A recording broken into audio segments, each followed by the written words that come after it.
Bonjour à tous, une petite vidéo pour vous présenter les différences entre le poids et la masse. C'est parti.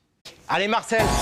On commence avec la masse, honneur aux dames, qui a pour unité officielle le kilogramme et qui se mesure à l'aide d'une balance.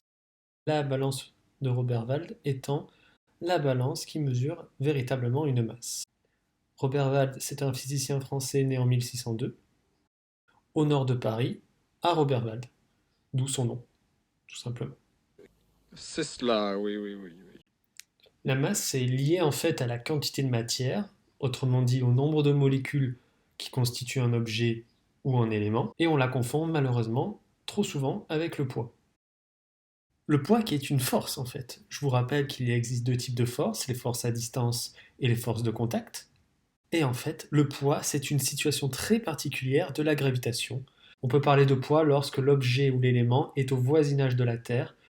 Donc, dans les situations comme le satellite ou l'astronaute, on ne peut pas parler de poids, mais bien de gravitation. Ok! Le poids se mesure avec un dynamomètre et a pour unité officielle le newton. Mais pourquoi le newton? Tout simplement grâce à un très célèbre scientifique, mais pas que, anglais Isaac Newton, qui est né en 1642, un 25 décembre. Et ouais, pas cool pour les cadeaux d'anniversaire. Plus sérieusement, c'est lui qui est à l'origine de la gravitation, grâce à de nombreux travaux issus d'une simple observation, une pomme qui tombe d'un arbre. Situation qui a inspiré la marque Apple pour son premier logo d'ordinateur, et bien sûr la pomme qui reste encore. Absolument.